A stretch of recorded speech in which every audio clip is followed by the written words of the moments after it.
Roy, thanks for coming on. Appreciate you taking the time to have a conversation with me. Would you mind telling us a little bit about yourself before we get started? First of all, my pleasure. I think it is the first interview I'm doing in English regarding my podcast and everything that I'm doing. So thank you so much for the invitation. My name is Roy. I live in Israel, in Samaria. And as you can probably tell, I'm not a Native American. So I have what we call in the industry bad English. Nevertheless, I will do my best. I have a PhD in computer science. I wrote 4 books regarding motivation, intelligence, learning, how to excel yourself. I think that I lean towards the conservative side, but not on the political spectrum, but on the philosophical spectrum. And in this context, what I mean is that I tend to put the responsibility on the self. I want people to improve themselves and not, to count on the government, to count on society. If you want to improve yourself, change yourself. The power to change is within yourself, which is extremely important to me. And this is why I have my podcast and my YouTube channel where I speak about science, education, about how to better yourself with knowledge. Cool. Tell me more. What do you do on your podcast normally? What was the most recent thing you've talked about? And this is a funny story. The podcast started, I think, in the COVID pandemic, and my wife, she has a big green screen studio because she is a photographer and an editor for the government, and she told me, we should do a podcast. And I told her, we live in Samaria. No one will come to Samaria for a podcast. And it is a silly idea. And nevertheless, she constructed the whole thing. And when the COVID pandemic started, by the way, I also used to be a magician mentalist. And all the shows, all the events, all the gigs were canceled just at once. And I just sat in my home, very lonely, had nothing to do, absolutely nothing to do. And I started, okay, what can I do? So I started speaking with some friends, and those friends became more and more important and more influential. And this is how I get to speak with, I think, the most important and influential scholars from all around the world. And what we discuss is science, philosophy. Part of it is religion, artificial intelligence, chemistry, physics, all the good stuff. I'm truly privileged to speak with those people. Cool. So what is your position on religion and Judaism? First of all, I'm an Orthodox Jew.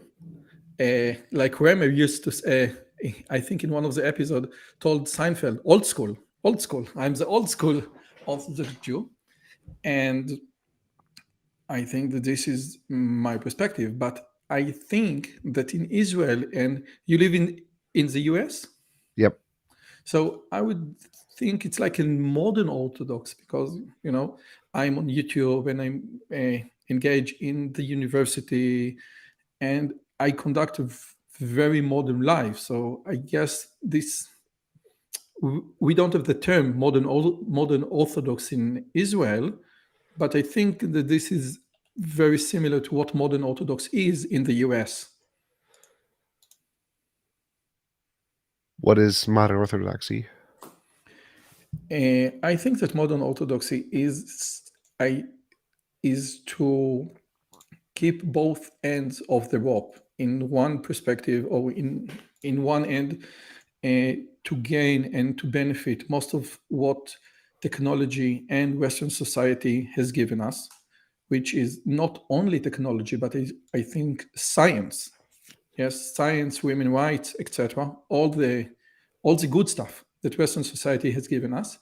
And on the other end of the rope, to stay loyal to your faith and to your tradition as a Orthodox Jew, as a practicing Jew. I would call it as a practicing Jew. Do you see there's a conflict between having orthodox positions and science, say?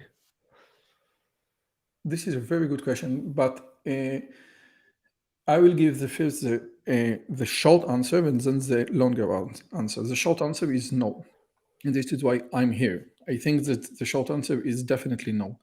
But before I keep before I'm uh, giving the long answer, I just want to say that I've never participated in those kinds of debates because I really believe in everyone should do whatever he wants, and I really don't into convince people of one thing of or another. So this is extremely important.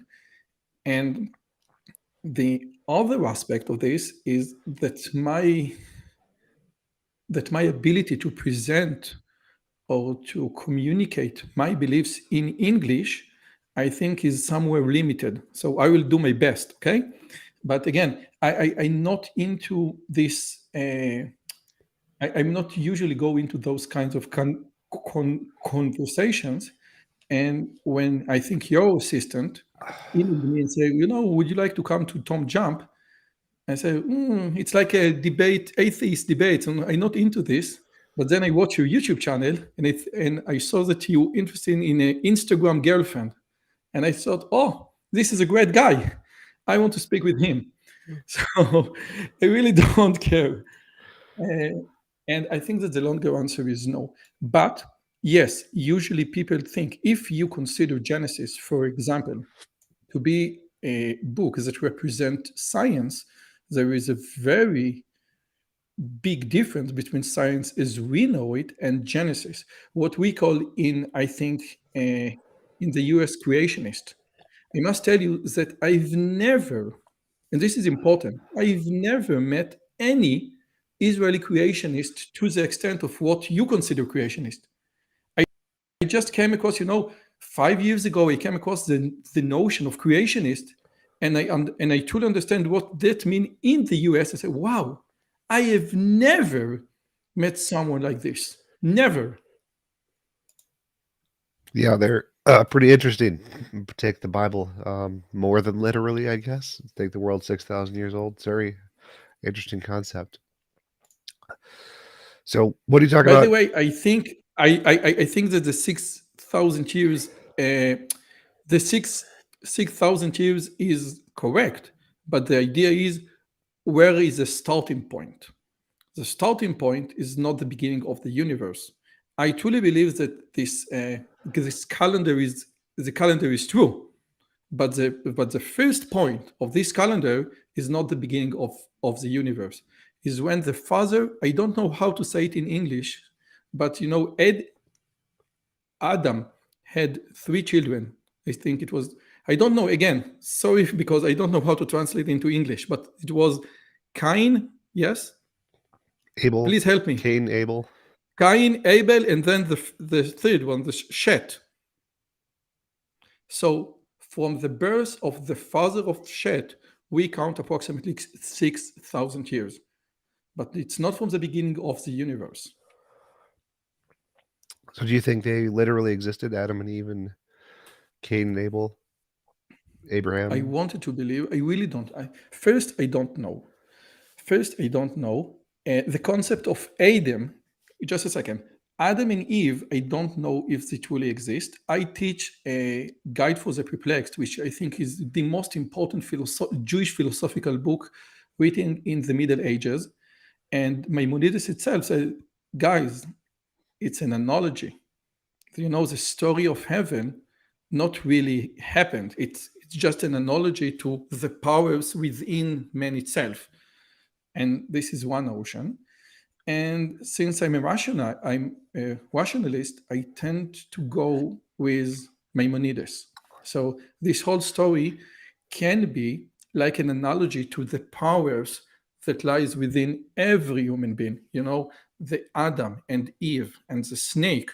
Those powers lives within each one of us. Sure.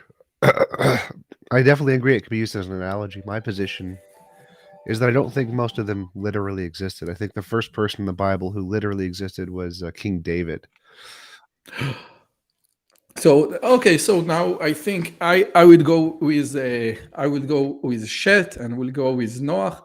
But again, this is my belief, and I think the most important thing is you can believe that they existed or not existed. And when we encounter the Bible as an important book to Western society, and I think no one denies that the Bible was and is an important book in Western civilization. And we ask, what can we learn from the Bible? What message could we learn from the Bible? We learn from the Greeks, although we don't agree with the Greeks. We learn from Shakespeare. We learn from Tolstoy. We learn from all the great authors in history. What lesson could be learned from the stories of the Bible? And the concept of whether the stories of the Bible represent historical fact is important. But many people will say this is not the most important thing.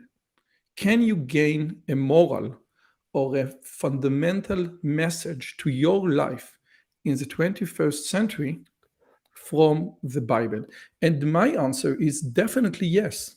This is why this book is so important. What do you think the message is that we can get for the 21st century? Wow. I'm doing, again, I don't know how to say it in English, so you please, you need to help me. But there is idea of Parashat Shavua, which means that each week, each Sabbath, we read a portion of the Torah, of the Old Testament in all the synagogues in all the world. And what I'm doing is to take just one verse or two verses from the relevant section in each week and connect it to the concept or to the idea of what message can be learned. Okay, I will just give you a few examples. Okay, the idea of Moses, that we don't hear anything about his children. Okay, we don't hear anything about his children. We hear and we read many things regarding the children of Aaron, his brother, but we don't say and we don't hear and we don't read and we don't know almost anything regarding his children. And I think Dennis Prager once mentioned that this is very important. Great men has tendency, to forget their children because they invest so much energy in so many great things, leading the country, leading the sons of Israel to the promised land, that sometimes their own family is forgotten. And I think that this is a great message, how to balance your career. Many messages can be learned from the Bible, from the Torah. Many messages. This is why it's so important. This is why you read the classical thing. Hamlet is important because although it was written 400 years ago, you can still extract relevant messages from Hamlet to your own life. Do you think you can get negative or bad messages just as well as you can get good messages?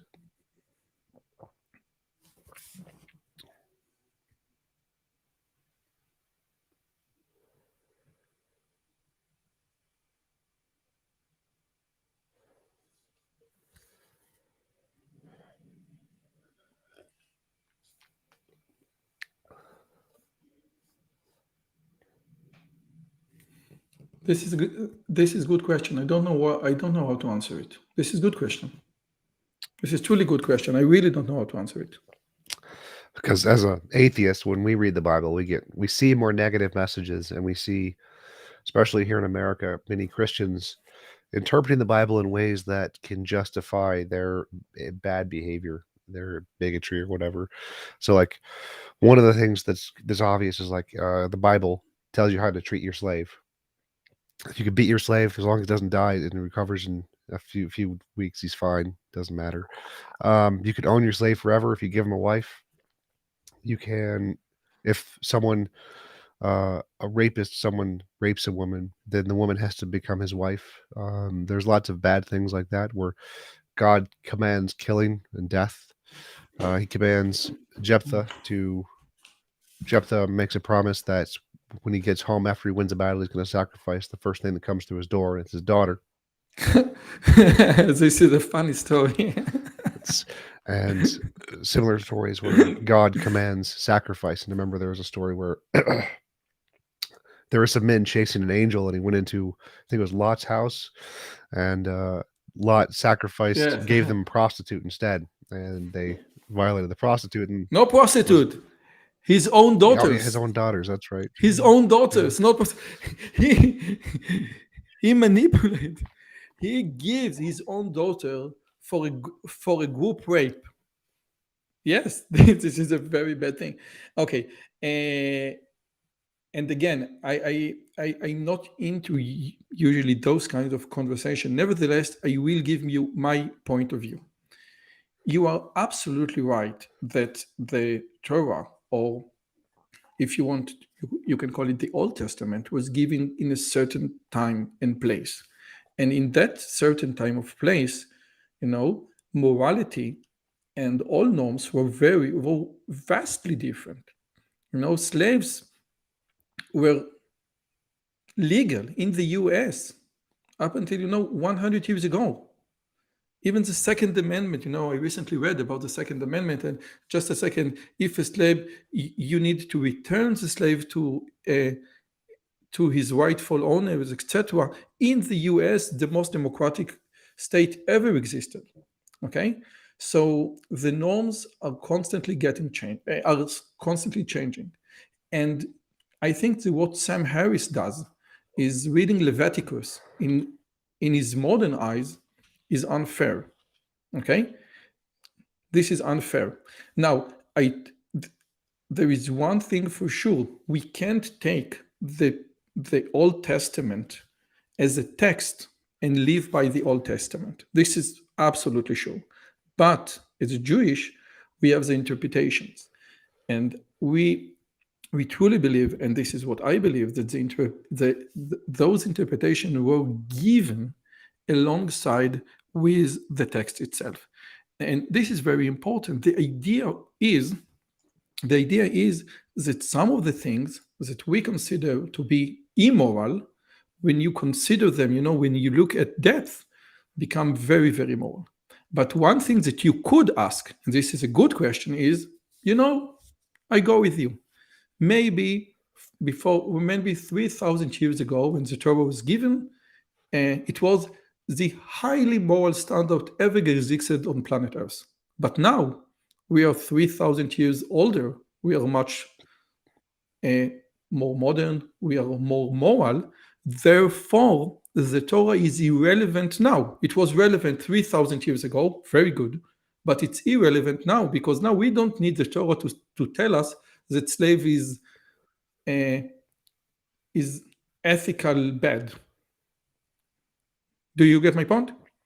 Sure. But do you think? And first, this is a good question. This is a good question. And therefore, the idea of constant interpretation is mandatory. If there was a rabbi in, I think, approximately in the 11th century, that he said that if you take the laws of the Torah and we try to make a modern state more than 1,000 years ago, the state will fall apart. We need to modify the law, to adjust for the modern state. And he said it 1,000 years ago. Okay? 1,000. If you don't know who I'm talking about, and I'm talking to mainly Israeli here or Jewish, I'm talking about the Rashba. The Rashba said that if you take the laws of the Torah and say, let's construct a state from those laws, it won't work. Okay? The idea of constant interpretation, the idea of, different treatment to women. Women were treated very bad in ancient times, both in Jewish and in Christian and in paganic world. I believe that women were treated much better in Jewish culture than in Christian culture. Nevertheless, women need to be treated differently nowadays. Okay, and this is part of the constant interpretation. What we get is just the gist and some way to and the method to interpret the Torah for every generation. I think that goes to my main question because you said that the benefit of the Torah is the fact that we can get values for modern day society. No, I didn't say. I said that the benefit for you as an atheist, like you say, okay, Shakespeare, no, Hamlet is a very it's immoral story, and the Iliad and the Odyssey by Homer are terrible stories. Nevertheless, you can get some juice, some very good gems out of those stories, even though you don't subscribe to everything that's represented in those stories. This is what I tell you. As an atheist, you can gain some wisdom from this book. Sure, but it seems like what we do when we get wisdom from those kinds of documents is that we impose our modern values onto them and try to read the important or the good bits in by taking the fact that we have to reinterpret it with our modern lens. But it seems like the book as a document could be improved. It could be better. It could be. It would be more moral if it was more representative of our values today than it was of our values back then. Um, would you agree that the book could be more moral, that it could express a more moral way of life than the one it does? If you I can say, I think the following thing, and this is very important because I'm not speaking in the name of Judaism, I'm speaking just in my name. Okay, it's very important. Okay, I'm not trying to represent anyone, and again, some of the things that I wanted to speak about, was about intelligence and the idea of how uh, how intelligence, I think, correlates very well with what we just spoke. But if your question is, if the Torah were given now, would it be different? So my answer is definitely yes. Definitely yes. The idea of slaves would have been different. Very yes. Now we can say, that modern high tech employees are like slaves, but they are not like slaves. They are like slaves in some way. It's like Nassim Nicola Taleb once said, the main difference between modern slaves and ancient slaves, that ancient slave didn't had to suck to the boss, to be nice to the boss. Uh, but yes, if the Torah would have written nowadays, if it would have written differently, yes. It doesn't mean, from my perspective, that the Torah is not internal. Well, from my perspective, I would think that if there was a book that was written by the creator of the universe, he could have written something that was timelessly good. Like I think that he could have added like What is timelessly good? Give me just one thing that is timelessly good. There is a great quote by Justice Will Want that if you take all the things that in some point in Western society were holy to one group, and take out all the things that in one point in Western society were very bad for another group, you will end up with an empty jar. So, what can you say that one thing could be internal, no matter what the context is? don't own other human beings as property, don't rape, don't force people to do things they don't consent to doing. Those all seem pretty timeless. As okay, so let's take one by one. Uh, don't rape. I think it's a very good idea. It's a very good idea. Let me just tell you that in Israel, the law about a husband raping his own wife was only changed 20 years ago in Israel. I don't know what's the matter in the US, but in Israel, and I think in other Western societies, the idea of rape was was irrelevant to the husband until much recently. This is one thing. So we didn't get the idea of don't rape up until 20 years ago in the context of husband and wife. This is one thing. And don't force anyone to do what he doesn't want. I'm a I'm a teacher. I'm a teacher at the university. I have 4 kids, This is BS. You always tell people, you always force people to do things that they don't know. And sometimes it's good, sometimes it's not. Life is complicated, life is complex. Sometimes you want to enforce people to do what they need for their own good. Okay? Oh yeah, for sure. I think if there was a creator of the universe, he could have told us what the correct moral way was from the beginning. So he could have just said, rape is always wrong. He could have just given us that as a doctrine. Owning humans is always wrong. And the perfect moral way of being would be a way where no one was ever forced to do anything they don't consent to doing. I think if there was an ultimate creator of the universe, he could have written those principles into a book and it would have been timelessly You true. have kids? No. Not yet, not yet. Okay, not Yep. yet. But the idea is, okay, let's take your idea, which I think is a great idea. Okay, let's write on a piece of paper the most important fundamental internal thing, and say, okay, this is what we need to strive for. This is great. But I think, and I have kids, it doesn't go like this with kids. You need, if your kid is in just one level, okay, you can't say, okay, just learn calculus. Okay, just a second, let me learn the multiplication table just one by one. Let me do addition, subtraction, multiplication. Okay, and the idea is that what we think is the humanity always better and excel and become from just a second. Where is the camera? Oh, this is the camera. Okay. And human rights. Magna Carta was invented 1,000 years ago. Human rights, as Locke, Montesquieu, were invented or formulated in the modern sense 300 years ago.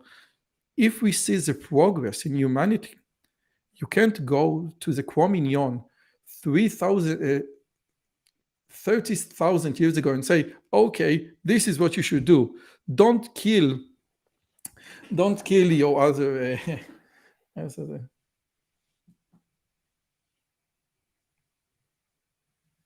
Don't kill other people. It doesn't go like this, okay?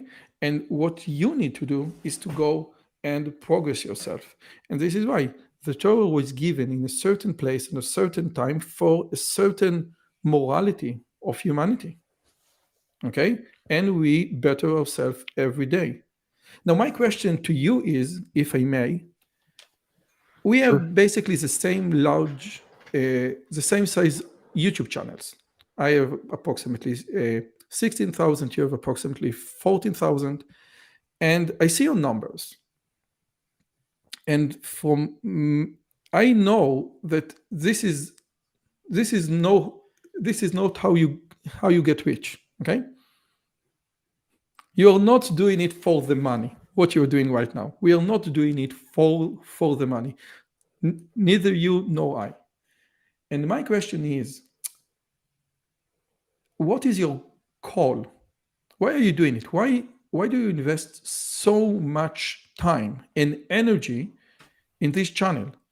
I can tell you why I invest. I want people to learn more, to know more. I want people to use knowledge and science and online courses to better themselves, to conduct a better life. This is my call. And my question is to you, what is your call? The money's actually a big part of it for me. I do make a decent amount of money on this, but Okay. So I canceled my question. I'm sorry. well, it was a good question. So my other motivation is to promote my model of morality. I believe there is an objective morality, and I think that the best way the world could be would be a world where it's impossible to force anyone to do anything they don't consent to doing. And my goal is to try to promote that idea of morality and to try to make the world closer to that extreme as much as we can. So I'm working on trying to start a 501c nonprofit church to provide affordable housing to people because that's the best way to make people more free, have less obligations, to have less housing costs because that's one of the biggest costs in America, at least for people that they don't really want to have to pay. And so my goal is to promote my morality and try to make the world as close to the best of all possible worlds that I can.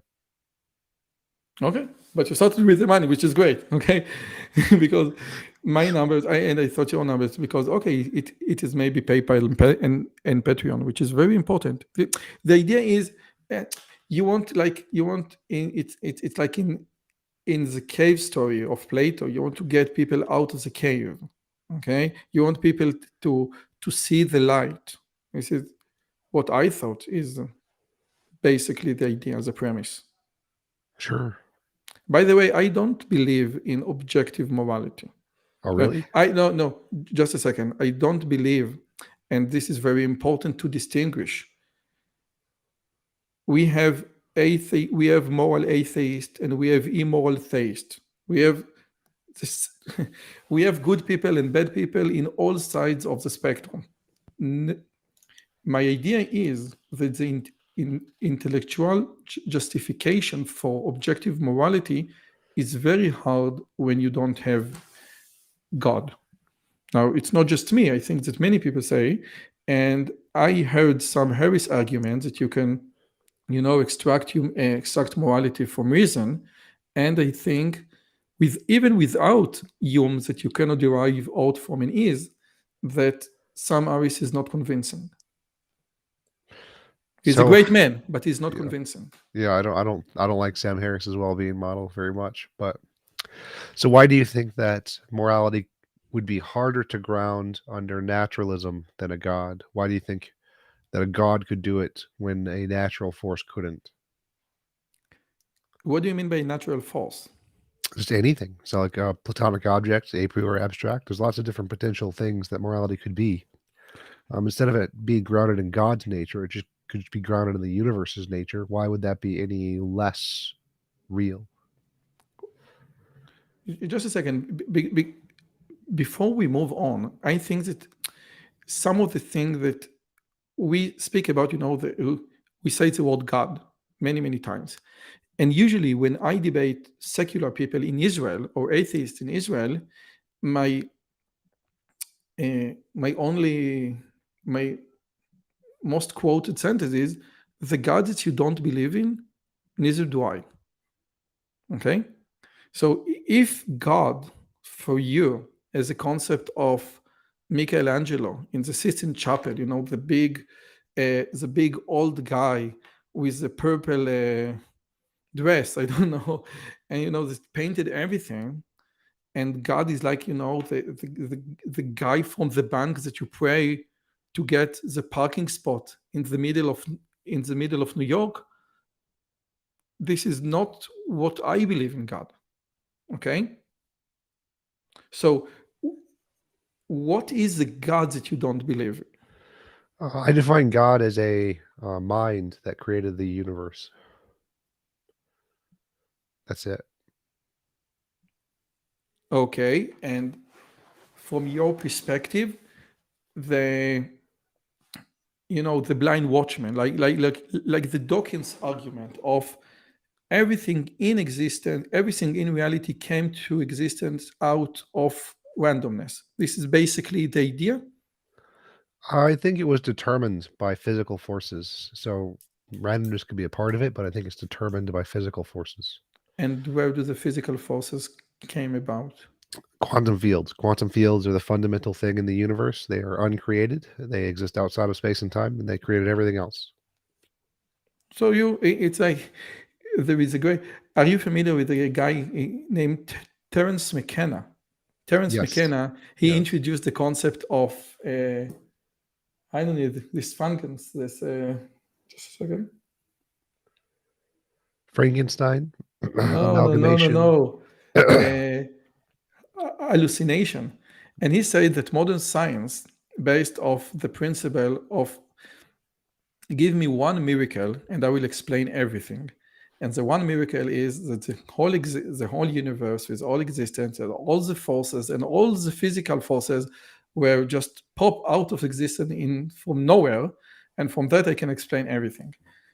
And if I say, if I would have said, what do you mean by quantum gravity that exists outside of space and time? I really don't understand what does it mean, because I exist in space and time, so it's very hard for me to grasp this notion. It's like that you believe in as a mumbo jumbo thing. Would you agree?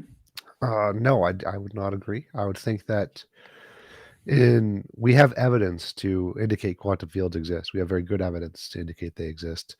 And we can show that you can solve the mathematical equations for general and special relativity by removing time and space. Time and space are represented by lambda. It's an actual thing. So quantum fields exist in a different field. They're a different field. So space-time is a field. Quantum fields are a different field. So getting rid of space-time isn't really super impressive.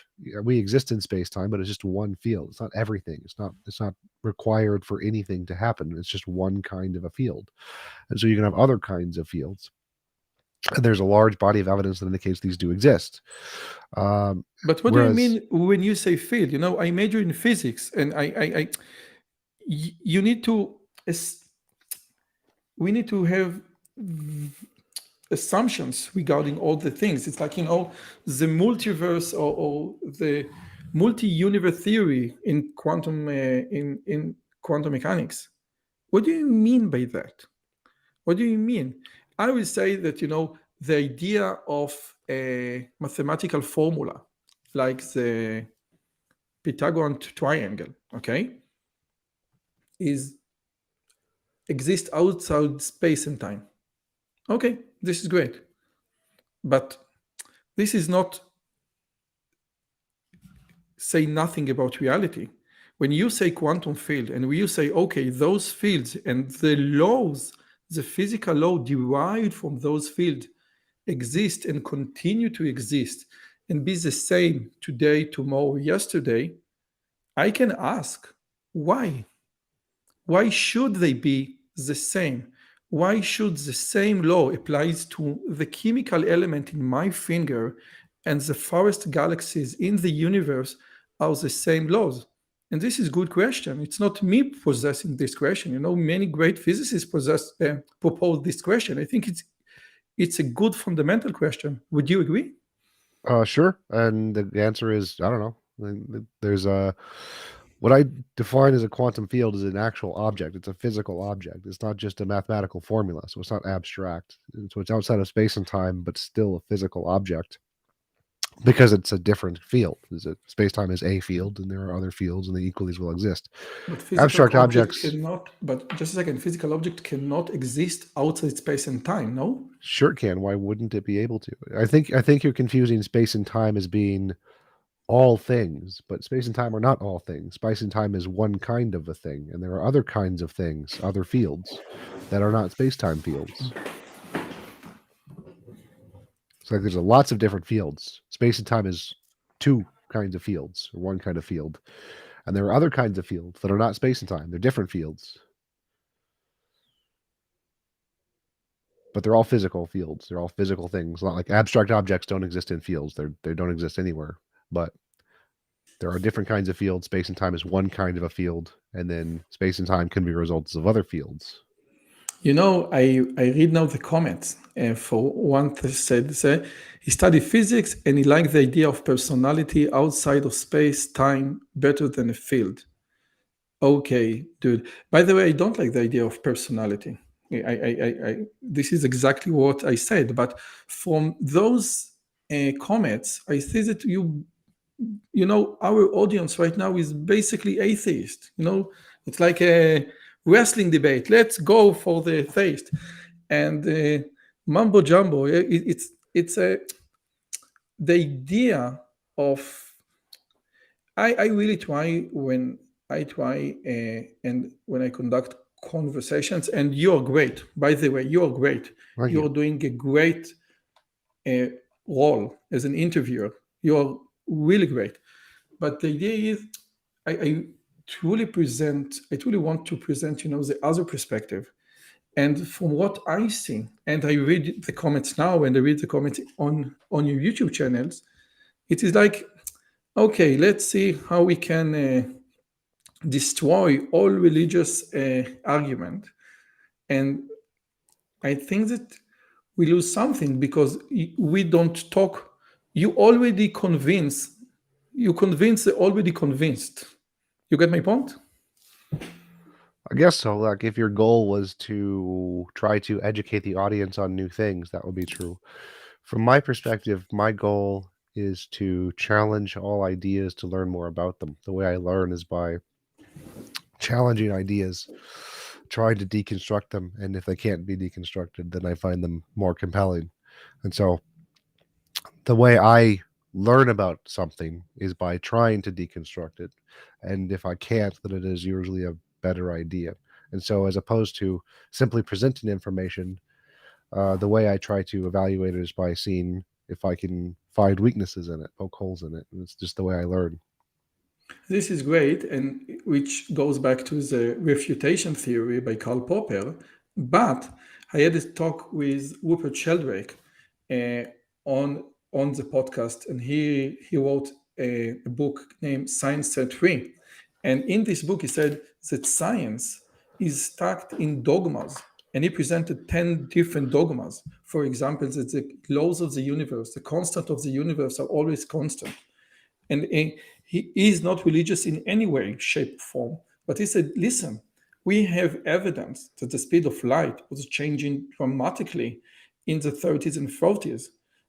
In effect, nowadays, the speed of light is defined by the matter is defined in the terms of speed of light, which means that if the speed of light is actual changing, we will never know it. And what he said, and I asked him about the refutation theory of Popper and say, this is great. But when you encounter a new idea, before you try to refute or weaken the idea, just try to understand the idea as much as you can. The refutation theory of the refutation process is great, really, really great. But before we do the refutation, let's see, let help me strengthen your argument. And one of the guys on the chat said, your guy doesn't have a personality. So the idea of the Jewish God, or some ideas of the Jewish God, says, yes, that God is unchangeable. Yes, and if it's unchangeable, so it doesn't react to what you do. Okay? The laws of nature, the laws of reality, what you might call karma, is how God operates in reality. And we have several lines of we have this, the gravity, which is law. But if you do good, good will come to you. This is also law of reality. This is a different law of reality than the gravity or the second law of Newton, but we have different laws of reality that reality works by. And this is how God operates in reality. So, a couple things there that I wanted to comment on. I'm very familiar with Rupert Sheldrake, and Very nice guy. I disagree with his dogmas. I don't think science has those dogmas. Like, for example, we don't think the laws of physics have been constant forever. In fact, we think they have changed. I don't think the speed of light has changed.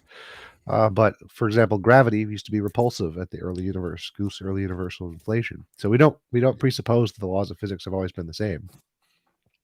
What we do is we say, as far as we can tell, the laws of physics that have predicted the orbit of Mercury, whatever, Newtonian or Einstein's general relativity, predict it back and forward in time, not just the current time. And they seem to accurately predict what would be the case if that was going to happen. So we test it. We say, can we launch a rocket uh, to go around each of the planets in orbits for the next 3 years to get out of the solar system? And they do. We successfully predicted the exact orbit that it would travel through the solar system, got it right. That's pretty good evidence to conclude that the laws of physics have been constant. And you can infer that inductively to be the past.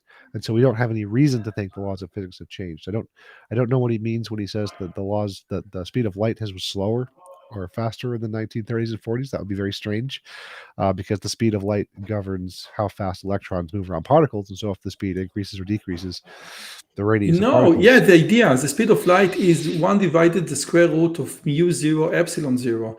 And what he says that mu 0 epsilon 0 is something changing. But there is another way that if you do all the Maxwell equations and not partial derivative, but you do it with full derivative, you get to a notion of speed of light as a function of t.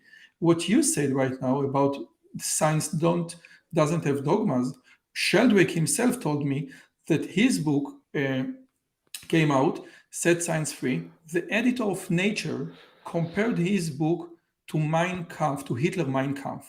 Okay?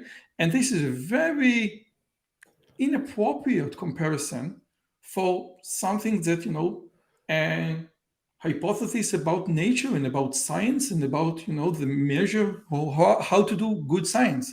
If you compare Set Science Free to Mein Kampf, this is hard not to think about dogmas in science. Well, Wouldn't I you agree? agree. I agree, but I don't think that one guy comparing it to Mein Kampf is equivalent to there being a dogma in the entire field of science. I think that, yes, there are some people who hold positions very strongly and think any There is disagreement no with that science, position. only scientists. Okay, I go with you. I go with you. There is what is science? We only have scientists. Science doesn't have dogma. Scientists have. Very good. Okay. Well, I think I would equate the two, but so I'd say that that one guy disagreeing with Sheldrake is not a dogma in the majority or consensus of scientists. It's that one guy. I don't think there is a consensus of dogmatism, because I think that the whole point of science is very much like my point, is that we learn by deconstructing.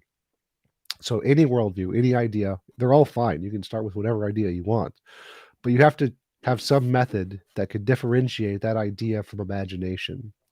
The method we use for that is novel testable predictions. You predict the future. If you can predict the future, you have evidence of whatever ridiculous idea you want. Doesn't make a difference what it is. Magical leprechauns. If you can predict the future, you have evidence of magical leprechauns.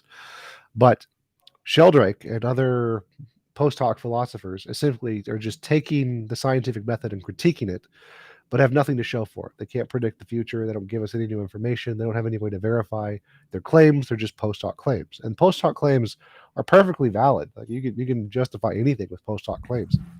You could say the whole world was created 5 minutes ago by a magical leprechaun, and it's consistent with all of the data. There's no way to disprove that, but there's no way to confirm it. There's no way to say, if this is true, here is some new information about the world we'll discover under this experiment. And that's why it's not accepted. That's why Sheldrake's positions are not accepted, because it's just one of the infinitely many post hoc interpretations of the data, but doesn't give us anything new to set it apart. And that's what you need to set an idea apart, is something new that we haven't discovered yet, some new information about the universe we didn't know yet prior to us knowing it. Then you have a reason to believe that your hypothesis is true. And the universality of certain laws, speed of light, gave us that. Consistency of gravity in space time gave us that. All the Lorentz transformations gave us that. Quantum fields and the Casimir effect gave us that. And so in physics, all of those things that he's critiquing as these dogmas are things that have been demonstrated to be able to predict the future and get it right consistently. And his critiques don't have that ability, which is why they're not taken seriously. I don't think it's like Mein Kampf at all. I don't think his book is like Mein Kampf. I think his critiques are incorrect. I think it's post hoc reasoning, which is why I think most scientists don't take him seriously. But I do agree with you that it's not correct to compare it to Mein Kampf. I think that's a little extreme. Okay. You also mentioned karma. You said that if you do good things will happen to you. I don't. That's. I wish that were true, but I don't think it is true. I think that's is often false. There is a great psychological experiment, that if you want to use a correlation between many things, you will see that people who answer telephone polls live longer, which say, okay, this is strange. Why there should be a connection between answering telephone polls, on 7 p.m. when you just before dinner time with your family, and you just, invest the time in some stupid telephone poll and live longer. And the idea is it's not the telephone poll. It's the kind of a person who answers telephone calls. It's a kind of person who let other car wave in the traffic. The idea is that if you conduct your life in a certain way, it's like there is no reality. There's just how you perceive reality. If you perceive reality in in a better way, reality will be better. Recently, I came across a book by Barney Siegel, Dr. Barney Siegel. It's called Love, Medicine, and Miracles. And he was a doctor, a surgeon, a cancer surgeon. And he was not religious again, but he was started to see many patterns of people with just healed from cancer and say, okay, what is the common denominator between all those people? And he said, listen, the human mind and the human body have great power, great healing power. Now, it's not Barry Siegel. I think it was Voltaire who said that the job of the doctor is to entertain the patient while nature heals him. This is a great quote. But in order for you to get to this state of mind, to this notion, you need to be a very specific kind of person. Okay? Person that see reality in very particular glasses. And I think this is what it is all about, helping you see reality in better glasses. Okay? So when I think of karma, the first thing that comes to mind is the Mein Kampf example.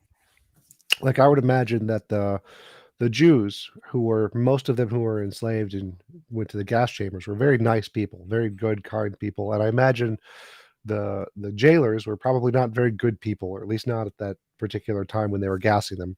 But the jailers lived quite a bit longer than the people who were being gassed. And so, using Quite. that very, very extreme example, it seems like people who can be very bad can live for much longer. For example, dictators, people who conquer Genghis Khan, Attila the Hun, do very bad things, but they live and propagate uh, far better lives than many of the people who are under them, who are their victims. And so, using the most extreme examples, it seems like karma doesn't seem to accurately represent reality.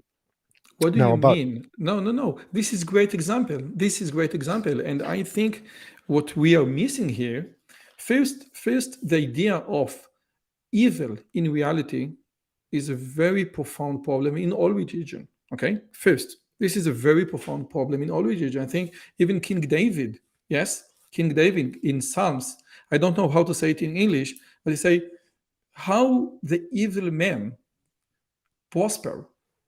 It is not fair. It's unfair. Okay, even David said, it's unfair.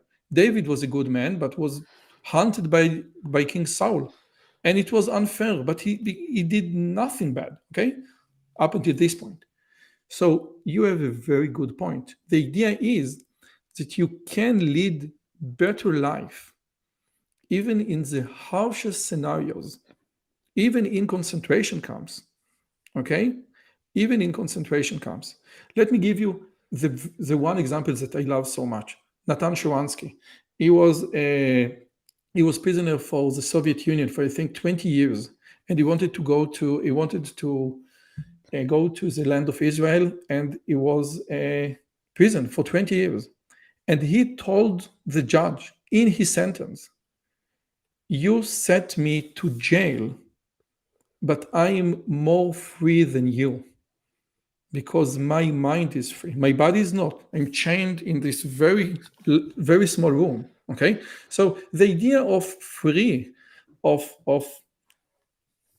there is like the free of the mind and free of the body, and like many in the U.S. and well-developed countries, that there is an inverse correlation. The more physical comfort you have, sometimes you become more depressed, more suicide, yes, more psychiatric pills, etc.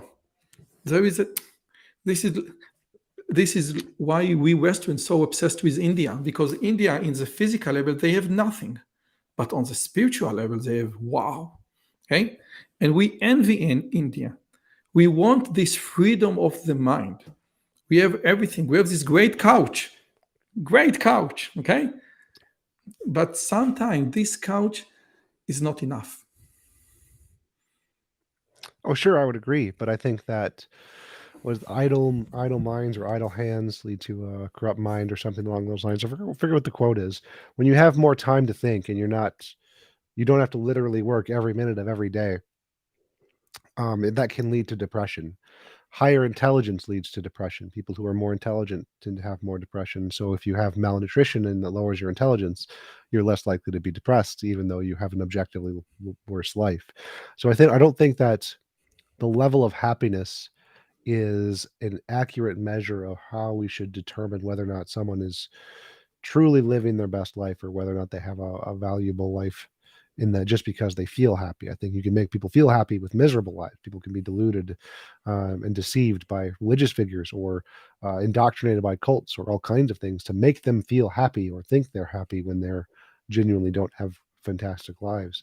And so I think that there was a study done on money, how happy you are based on how much money you have, and it goes up to about 50 to 60,000. There's a sharp increase where you go from if you have less than that, you're really depressed. By Daniel Kahneman. Yep, And yep. after $60,000, which is just let all the viewers say, in $60,000 in the US, annual salary is just, I think, a little bit below average. And after $60,000, there is no correlation whatsoever between money and happiness, which Well, it means went up. It was still went up, but it very slowly. It was very, very quick, and then it went up slowly. when I spoke with Danny Kahneman, he said this was flat, okay?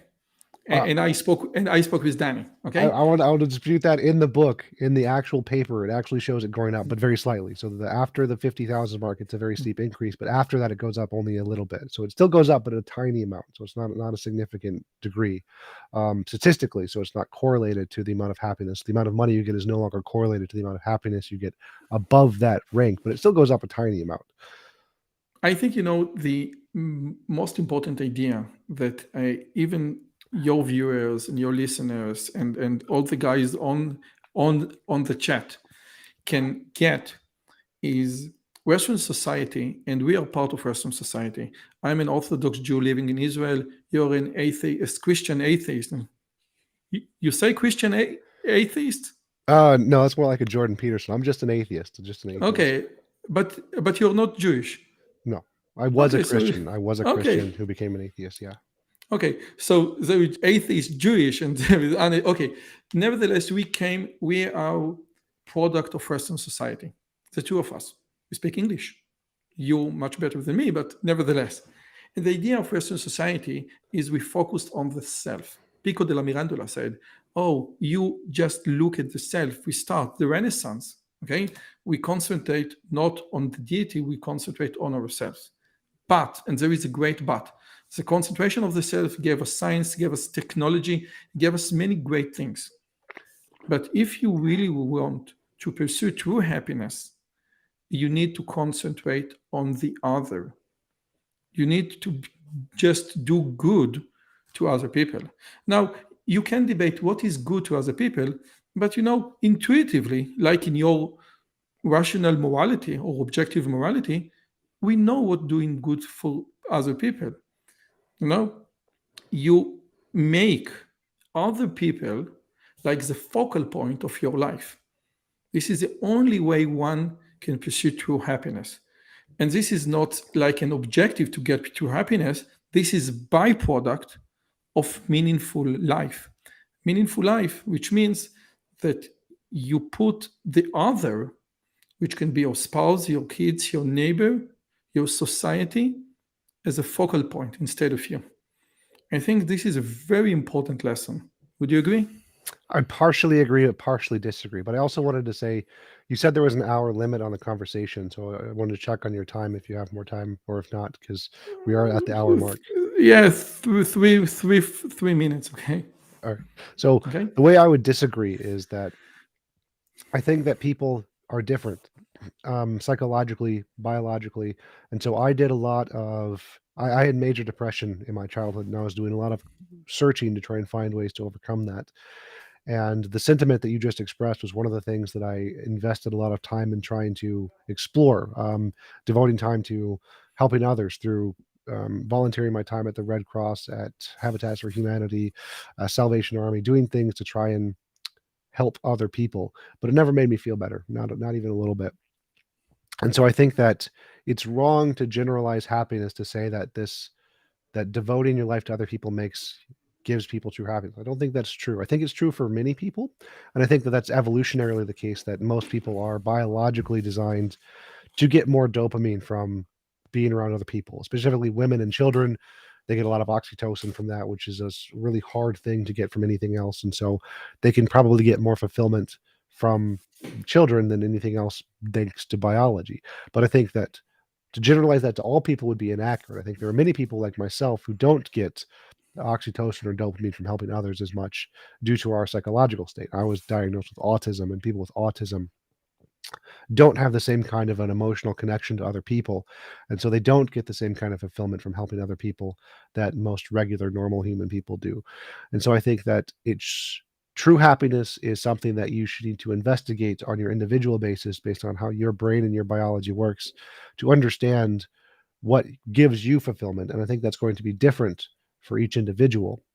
And I think that the journey in being able to explore that can lead many people down worse roads. So I think the freedom that we're given to explore in the Western society gives people the opportunity to make mistakes and to go down routes that make them unhappy, which is why there's more depression in many cases. Whereas in more societies where you're forced to work and you're forced to be with your family all the time, whether you like it or not, that will actually make more people who like families much happier because they enjoy being around more people. Whereas if they had the freedom to go and live on their own, they probably would be less happy while they were trying to discover what they valued. And so I think that even though being forced to be in a family situation may make more people happy in general, I think the freedom to explore and discover for yourself what you truly value is a higher good, even if you use that in a way that leads you to be unhappy. I think the freedom to explore is more important than simply the fulfillment of being forced to be around people, which will inherently make you happy due to your biology. Okay. So my take on that will be that it is not just helping other people, okay? Because many people, like misanthropics, they don't like to be around many people, which I think is absolutely true. The idea is that you are not the focal point. Maybe science is a focal point. Maybe building your own unchristian objective quantum field church is the focal point. But make the something else the focal point of your life. And again, happiness is a byproduct. And what I say my students all the time, we have the Disney notion, and we live in the Disney. We are. How old are you? Basically, 34. 34. I am 41. So we got into, we grew to many of the notions of Disney, and some of the notions are destructive. For example, do what you love. Do what you love. Do what you love is sometimes, not always, but sometimes, mainly for millennials, is a destructive concept. Instead, like my role from Dare to Job said, instead, do what you love what you do.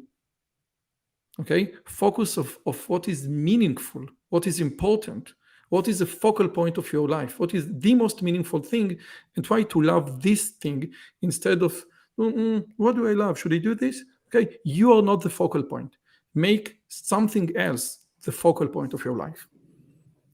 And I think that's good advice for many people, but I think that many people can get fulfillment just from looking within, from being content with who they are instead of trying to attribute value to something external, which I do. I like purpose and meaning, and the billionaires all like to derive value from some kind of goal and solving problems, but not everyone. I think it's up to the individual, and sometimes some people can find value from just focusing on themselves and self improvements, uh, motivational speakers types. And so I think that it's too limited to say that it's wrong to focus on yourself and that you should focus on other people. I think that that's just a general rule that could be applied for many people, but I wouldn't want to say for everyone that this is the true method of happiness. I think that the true method of happiness is individual, based on the individual, because I don't think it's the same for everyone what will make them truly happy. And I think once we get to a point where we have artificial intelligence and it can solve all the problems for us, we can really find out for each individual what will make them happy rather than trying to give one general rule that applies to everyone. So let's agree to disagree. Okay, this is nice. First, it was very nice conversation. I hope I succeeded in articulating myself. I know I would do it differently in Hebrew. Nevertheless, Don't worry, it was very fun. Your English is better than most English speakers, so you're fine. Okay, this was fine. This was great, and I invite all of the commenters. How many people are listening right now? 160. Can you see it? 160. 160. So I invite all the commenters to my YouTube channel, and I have many English conversations with many interesting people. Most of them are secular and atheist. Most of them are Jewish, because most scientists are. But most of them are secular and atheist. But we have many great, very interesting conversations over there. So if you want, check out my channel. Awesome. Thanks again for coming on. I really appreciate it, and I hope you have a wonderful rest of your day. Okay. Bye.